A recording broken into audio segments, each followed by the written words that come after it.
E aí, meus queridos, tranquilos? Aqui quem fala é o Dom e pessoal, hoje estamos aqui com mais um vídeo sobre The Walking Dead aqui no canal. Esse vídeo vai ser falando sobre o segundo episódio de The Walking Dead, vai ser um pouquinho mais adiantado do que foi o anterior, que eu postei sobre o primeiro episódio na sexta-feira, e agora vai ser na terça-feira, e vou tentar manter isso, terça ou quarta-feira no máximo, beleza? Para não ficar uma coisa muito distante e tal, atrasar demais o conteúdo. Semana passada foi uma semana puxada, por isso eu demorei muito para postar, mas essa semana vai ser um pouco mais rápido. O vídeo vai ter menos cortes para ver como é que vai ficar. Eu vou falar na velocidade média assim da minha voz, não vou nem acelerar demais e nem ficar muito lento. Então, bora lá pro vídeo. Bom, pessoal, o que rolou no episódio? O episódio começou aí com a Carol, né, sendo levada pro reino, e depois a Carol teve aquela viagem violenta dela de ver todas as pessoas que estavam sendo mortas, todos os zumbis que estavam sendo mortos pelo pessoal do reino e pelo Morgan. Ela estava enxergando aquelas pessoas como se fossem pessoas reais, né? Ela estava vendo o que as pessoas eram antes de se transformarem em zumbis. Ou seja, naquele momento eu pensei, pô, a Carol realmente não quer mais matar. A Carol realmente está com a cabeça bem cheia e ela está ficando meio louca, né? Isso é bem perigoso para a Carol e para o futuro da Carol no grupo. Mas eu também fiquei feliz porque eu vi que aquela teoria de que a Carol poderia ser uma cadeirante foi totalmente jogada para o chão, né? Caiu por terra porque a Carol correu. Então a Carol de forma alguma seria cadeirante. Então eu já fiquei mais felizinho, falei, pô, legal, legal. A gente não vai, talvez a gente não perca essa personagem incrível que é a Carol. Aí tá, fui procurando mais tramas para a Carol, né? O episódio foi mostrando bastante do reino. O episódio na verdade focou só no reino e no Ezekiel, juntamente com a trama do Morgan e da Carol dentro do reino, né? Então fomos levados para o reino. Chegando lá notamos que o reino é uma comunidade bastante grande, assim como na HQ, é uma comunidade bem fortalecida, fortificada, né? Cercada por muros de aço, juntamente com alguns ônibus, né? E o pessoal de lá de dentro vive muito bem. A gente pôde ver que a galera de lá tem livros, tem uma biblioteca, são pessoas bem treinadas para proteger a comunidade, tanto que o Morgan estava ajudando aquele moleque a se treinar. Perdão se eu falar o nome dele errado, eu não me lembro se era Bernardo ou se era Benjamin. Eu sei que é um dos dois, creio eu, mas perdão se eu errar, mesmo assim eu não me lembro bem. Enfim, então a gente viu que é uma comunidade bem fortificada e uma comunidade capaz de enfrentar inimigos grandes, né? Mas vamos por partes do episódio. Então a Carol acorda e o Morgan diz pra ela que ela ficou mais ou menos uns 2 dias desacordada, né? E ela já acorda melhor, com uma aparência melhor, mais contente um pouquinho. Porém, como ela tomou um tiro na perna, ela tem que andar de cadeira de rodas. Então aquela teoria sobre a cadeira de rodas é só porque ela tomou realmente um tiro na perna, não tem nada a ver com ficar paraplégica, paralítica ou tetraplégica, né? Então o Morgan leva ela para conhecer o Ezekiel, e nesse momento eu fiquei muito feliz porque eu falei, pô, que delícia, eu acertei mais ou menos aí o episódio, eu falei que o episódio ia ser focado na Carol e no Morgan dentro do reino, e que aquele Ezekiel que apareceu pra gente na promo do segundo episódio ia ser ele se apresentando para a Carol e não para o Rick. Ou seja, a guerra vai demorar para acontecer ainda e não vai ser uma coisa tão rápida assim, tipo, já no segundo episódio o Rick já vai conhecer o Ezekiel e os dois vão começar a tramar o ataque, nada dessa forma, vai ser bem lento. Enfim, e aí ela conheceu ele e a gente já detectou aquele objeto Falciane, né? O momento Falciane da Carol, quando ela é totalmente mentirosa, falsa e se transforma em outra pessoa. Porém, de certa forma eu notei que ela ficou um pouco, pelo menos na minha opinião, ela ficou um pouco caidinha pelo Ezekiel. Ela deu aquela, sei lá, uns olhados e tal, os dois trocaram olhares. A gente pode perceber que realmente o Ezekiel é mais ou menos aquela pessoa que eu disse naquele vídeo sobre ele, né? Aliás, muito obrigado pelas 100 mil visualizações daquele vídeo, pessoal. Tamo junto, é nóis, hein? 3 mil likes, é nóis, galera. Então, que ele é um cara bem educado, um cavalheiro mesmo, né? Um gentleman, bastante inteligente, um cara com um pensamento filosófico muito legal, de querer proteger todo mundo a qualquer custo e querer fazer com que aquelas pessoas se sintam realmente protegidas e acolhidas dentro da sua comunidade. Ou seja, ele é um bom líder, né? Além de ser um cara muito carismático e simpático, pelo menos na minha opinião. Acho que a sua opinião é bem parecida, porque não tem como não gostar do Ezekiel, acredito eu. O personagem vai ser muito bem desenvolvido, que não vai ser tão explorado, acredito eu, mas deveria, né? Mas enfim, vamos lá. Então ela ligou o seu modo falso, né? E deu aquela de coitadinha, de que, nossa, tadinha da Carol, ela tomou título, é tão feliz de encontrar a comunidade. E acreditem, eu mesmo caí um pouco na dela. Falei, pô, será que ela tá realmente tendo uma queda por ele assim na cara dura? Será que vai ser tão explícito assim? Será que eu acertei totalmente que ela tomaria o lugar da Michonne? Mas enfim, vamos lá. E aí prosseguiu o episódio e saindo lá de dentro da onde ela conheceu o Ezekiel, né, que aparentemente é um teatro, da onde era a escola, né, o teatro da escola, o auditório. Aí ela já falou com o Morgan, falou, Morgan, a gente tem que ir embora daqui, esse povo é um tanto de trouxa, é um bando de otário que tá querendo sobreviver num conto de fadas, isso aqui é tudo uma mentira e esse circo não existe, vai pegar fogo a qualquer momento. Então vamos embora daqui, rápido, Morgan. Então o Morgan já diz pra ela, fica meio duvidoso, fala, pô, eu quero... não sei, esse cara é bom. E o Morgan, a gente já vê o interesse do Morgan em querer ficar no reino, talvez, né? O interesse dele de, poxa, aqui eu me encaixo. Porque a gente viu, olha só, a trama do Morgan agora eu acho que vai ser, será que ele vai ficar no reino ou não? Porque o Morgan seria um bom líder pro reino, acreditem se quiser. Mas na minha opinião seria um ótimo líder pro reino, mas eu vou falar disso em outro vídeo também. Dá um bom assunto. Que o Morgan, ele no grupo do Rick não se encaixa tão bem. Vocês podem ver que na sexta temporada, quando ele voltou, ele era o único personagem que usava de um bastão, era um dos poucos que carregava consigo um pensamento filosófico de não matar as pessoas para que elas tenham uma segunda chance de se reconstruir. E isso é interessante, por mais que seja uma coisa boba a se fazer no momento em que eles vivem, que é um apocalipse zumbi, onde todo mundo quer matar todo mundo, é algo interessante, porque a gente vê que ele carrega consigo uma ideologia, ele defende essa ideologia com suas próprias mãos. É algo legal, poucos personagens fazem isso na série. Então a gente vê que ele tem algum pensamento a seguir, então quando a pessoa tem um pensamento a seguir, ela pode ser uma pessoa que é um bom líder. Por exemplo, o Rick tem o pensamento de que tem que defender sua família e seus amigos a qualquer custo, ele é um bom líder. O Negan tem o pensamento de que tem que defender o seu grupo e tem que fazer qualquer coisa para fazer isso, é um bom líder, a gente não pode negar que o Negan é um bom líder.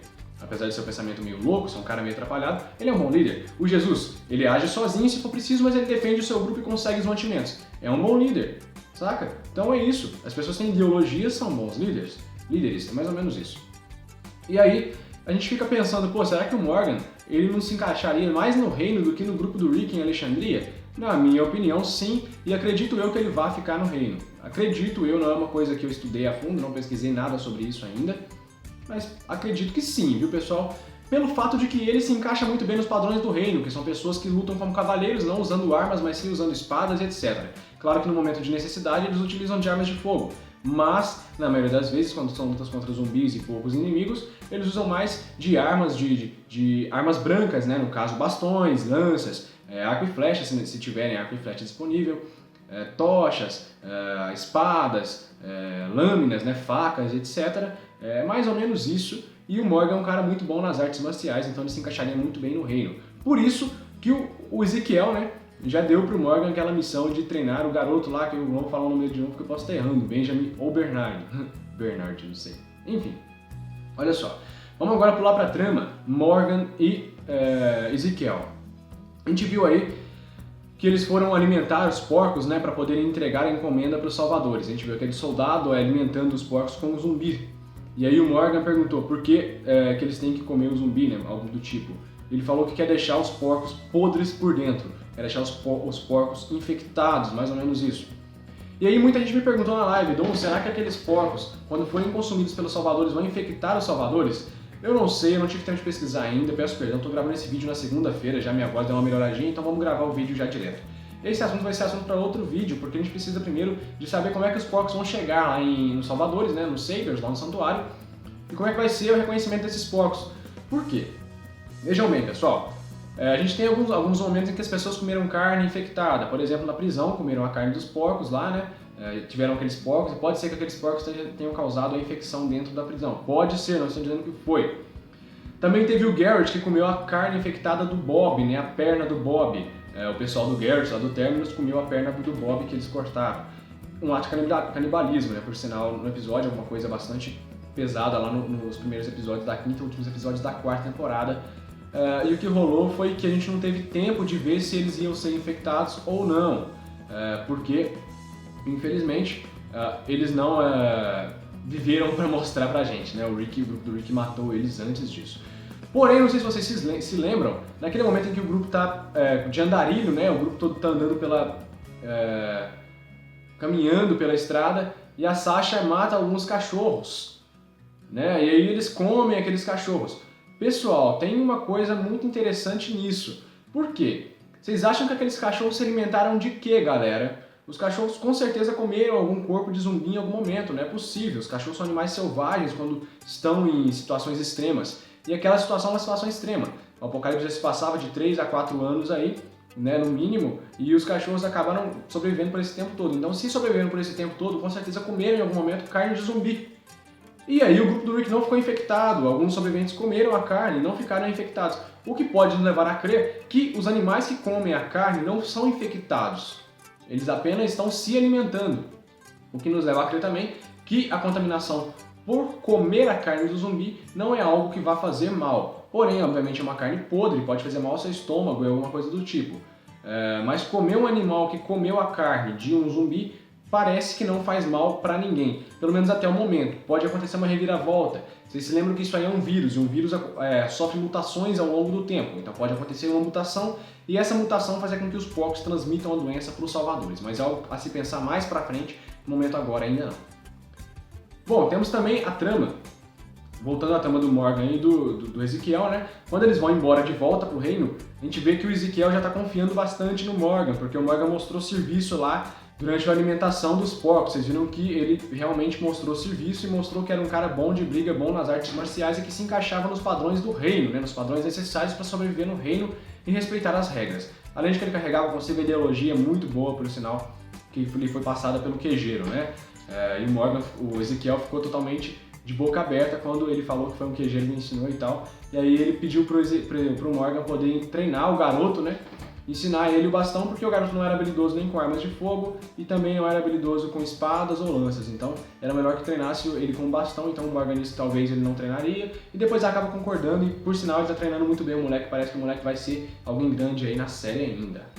Muita gente achou que o episódio foi parado. O episódio foi fraco? De certa forma foi, pessoal, a gente tem que admitir, foi um episódio bastante lento, um episódio bastante parado, onde nada de tão importante assim aconteceu, teve alguns fatos pra gente poder comentar, como eu tô comentando agora nesse vídeo, mas no geral o episódio foi bem parado. É uma coisa boa? Tem seu lado bom e seu lado ruim. O seu lado ruim é que não gera tanta audiência porque o pessoal quer ver uma coisa mais frenética, todo mundo tá esperando alguma coisa mais incrível, assim como foi a introdução assim como foi o primeiro episódio da 7ª temporada. Porém, tem que se pensar no seguinte, o final da série vai depender do início e o final também depende do meio. A partir desse momento a gente pode perceber que tudo que The Walking Dead depende de um processo, ou seja, de episódio em episódio a gente vai entendendo a série. Olha só, a gente não conheceria o novo Morgan se não tivesse passado aquele episódio apenas sobre o Morgan. Não conheceria o Bob se não passasse o início do episódio apenas sobre o Bob, como o Bob sobreviveu e tudo mais. A gente não conheceria personagens se não passassem determinados episódios apenas sobre esses personagens, entenderam? O primeiro episódio foi parado, lembra do primeiro episódio? O Rick só pegou um cavalo e foi pra Alexandria, pra Atlanta, e lá ele entrou dentro do tanque de guerra e ouviu uma voz. Foi isso, basicamente, o episódio. Não tem nada de tão importante. Foi o início da série, obviamente, é marcante, mas foi parado, de certa forma. Então o início da série foi fraco? Não, quer dizer que foi um processo. O primeiro episódio não foi fraco, o primeiro episódio foi mais parado, foi lento. Por quê? Ele demandava explicações, era um episódio bem complexo, assim como esse episódio agora, que foi o segundo episódio da 7ª. Foi um episódio fraco perto dos outros episódios que a gente está acostumado, mas não foi um episódio fraco no sentido de que na frente ele vai fazer diferença, porque ele vai mostrar pra gente, ele mostrou pra gente as relações dentro do reino e como funciona o próprio reino em si. Isso é importante pra gente poder perceber quem tá na guerra contra os salvadores durante a Auto War, né? Mais ou menos isso. Então, não é que foi um episódio fraco, foi um episódio diferente, um episódio mais que necessário, na minha opinião, pra gente poder conhecer o reino a fundo e conhecer o Ezequiel para saber quem são os personagens que estão à frente da batalha. E creio eu que o terceiro episódio vai ser assim, porém com os salvadores, mostrando do lado dos salvadores quem são os salvadores, quem é o Negan mais a fundo, entenderam? É mais ou menos isso. Parecido com o episódio com a HQ Here is Negan, né? Aqui é o Negan, mais ou menos isso, pessoal. Creio eu, né? A minha opinião apenas. E olha só, vou falar em terceiro episódio, vai rolar ainda a análise da promo do terceiro episódio nessa semana ainda, além da análise, eu vou trazer no mesmo vídeo, a análise da promo, juntamente com algumas informações que a gente tem já sobre o terceiro episódio, tranquilo? Um dos últimos pontos a se analisar é o ponto da briga entre os salvadores e o Ezequiel, né, o pessoal do reino. Bom, aquele ponto é interessante quando eles vão levar os porcos lá, e é um ponto também chave, porque a gente vê que realmente os porcos alimentados estão sendo levados para os salvadores, então vai ser algo que vai ter uma resposta no futuro, provavelmente na série ainda, se os porcos são contaminados, se os porcos contaminam as pessoas ou não. E aí a gente vê acontecer uma briga, né, um conflito lá dentro. A gente pode perceber que os soldados do Ezequiel não têm medo dos salvadores, eles enfrentam de cara, não temem assim os salvadores tanto quanto a gente pensaria que temeria, né? Porque os salvadores seriam um grupo muito forte. O grupo do Ezequiel ainda consegue entrar numa treta com eles. A gente pode ver também que o garoto falou pro Morgan que eles não entram numa briga por não saberem direito como é o grupo dos Salvadores, não terem tantas informações. E aí já é meio que nas HQs acontece isso mesmo, ó, o Rick traz informações dos Salvadores e aí o Ezequiel decide entrar na batalha, mais ou menos isso. E voltando ao fato, né, ao acontecido então, a gente pode ver também que os Salvadores ainda assim têm domínio sobre o pessoal do Ezequiel, né, que o garoto lá que apanhou de um dos cavaleiros do Ezequiel teve que depois bater no cavaleiro do Ezequiel e o cavaleiro teve que deixar, né, foi uma coisa que eu fiquei pensando, foi um detalhe que eu pensei, eu pude notar e eu guardei aquele detalhe, porque é um fato de que a gente pode perceber que o grupo do Ezequiel também é controlado pelo grupo do Negan, porém o grupo do Negan, quer dizer, porém o grupo do reino não sabe, o pessoal que está no reino não sabe de tudo isso. É só os de maior confiança do Ezequiel, e no caso o Morgan está entre eles, já nos primeiros dias que ele está lá no reino, ele já entra para os mais confiantes lá, para o pessoal em que o Ezequiel tem mais confiança. Então, devido a isso a gente pode pensar que o grupo do Ezequiel já tem vontade de batalhar com os Salvadores. E quando acontecer a Outwar na temporada, né, na série, acho que vai ser uma coisa muito interessante porque a vontade que eles têm de batalhar com os Salvadores já existe e pelo visto é grande, né? Então é algo a se pensar aí e é um detalhezinho que a gente tem que captar no episódio. Bom, a gente não poderia deixar de falar da Shiva, né? Tá linda demais a Shiva, muito interessante, muito bonita. Eu fiquei chocado com o quanto ela tá bonita e tá bem feita. É mais ou menos isso, a Shiva não tem muito o que se falar dela, ela não mostrou nenhum serviço por enquanto, mas eu espero muito da Shiva aí na série, espero que ela seja algum personagem, né, personagem chave aí pra gente, pra mostrar o Ezequiel e mostrar que o Ezequiel realmente é um rei e ele comanda uma tigresa, tipo isso, né? Bom, pessoal, passando pra última trama aqui do episódio, o último ponto a se analisar é o ponto final do episódio, os últimos ali 10 minutinhos de episódio, quando a Carol tá tentando fugir realmente, né, que ela já tá de pé indo lá fugir. O Ezequiel encontra ela durante a noite, acende lá os 2 galões, né, e fala pra ela, donzela, porque vai fugir, né, pergunta pra ela e tal, e explica pra ela que ela pode fugir, sair dali a qualquer momento, não precisa fugir, ela precisa falar com ele. A gente pode ver que o Ezequiel não é um cara que vai prender eles lá dentro de forma alguma, ele realmente é do bem, vamos dizer assim, né, ele tá do lado dos heróis de verdade, então vai ser como nas HQs. A gente pode notar que o Ezequiel é um cara muito educado, ele o tempo todo, mesmo com ela querendo fugir e dando uma resposta nele, ele sempre tem muita paciência para falar com a Carol, então ele trata muito bem todas as pessoas. Ele é um ser humano magnífico, na minha opinião. Então, a Carol, a gente vê ela lidando com ele de uma forma muito brusca, né, tratando ele mal, de certa forma, mas a gente vê que ele não desiste. E esse momento a gente pode pensar na vida real da gente, né? Quando você está afim de uma garota, você não vai desistir dela, ainda que ela te dê umas patadinhas. Então, a partir disso, eu pude notar, eu pude talvez perceber que acho que a Michonne, vocês sabem que a Michonne viveu um romance com Ezequiel nas HQs. E eu acho que, na verdade, na série vai ser a Carol. Porque, veja bem, nas HQs também a Andrea vive um romance com o Rick, porém a Andrea está morta, quem viveu o romance com o Rick, quem está vivendo é a Michonne. Então nada impediria de eles fazerem uma alteração de Michonne para Carol também viver um romance aí com Ezequiel. A gente sabe que a Carol é uma mulher bem fechada para romances, assim como o Daryl, e é o casal que eu queria que acontecesse, Carol e Daryl, mas como não vai acontecer, eu espero que a Carol fique mesmo com o Ezequiel, né? Acho que seria interessante, seria um casal legal, porque o Ezequiel e ela não combinam tanto, mas os opostos se atraem, né? Como se diz na vida real. Ela é uma mulher bastante fria hoje em dia, né? E ele já é um cara mais que pensa bastante pra agir, mas também é um cara muito forte, é um personagem muito forte, podem esperar bastante dele. Então acho que seria bem legal, deixa a sua opinião aí se você acha que seria legal o casal Ezequiel e Carol. Bom, o vídeo vai terminando por aqui. Se você curtiu, não se esquece de deixar seu like, hein? Se inscreva no canal, compartilha com a galera para poder ajudar a gente. Comenta aí embaixo o que você achou. E comenta aí, você preferia qual casal? Ezequiel e Carol, Ezequiel e Michonne ou Daryl e Carol? Comenta pra gente aí embaixo e o motivo pelo qual você queria que esse casal ficasse junto. E pessoal, não se esqueçam que vai rolar um sorteio de Natal aqui no canal, então curta a nossa page do Facebook e também nosso Twitter, beleza? Me sigam no Twitter pra gente poder sempre manter contato e logo fazer esse sorteio pra vocês, beleza? Então é isso aí, eu vou ficando por aqui, um forte abraço, se você curtiu o vídeo não se esqueça de deixar seu like mais uma vez que vai ajudar demais o canal, beleza? Eu vou ficando por aqui, eu fui!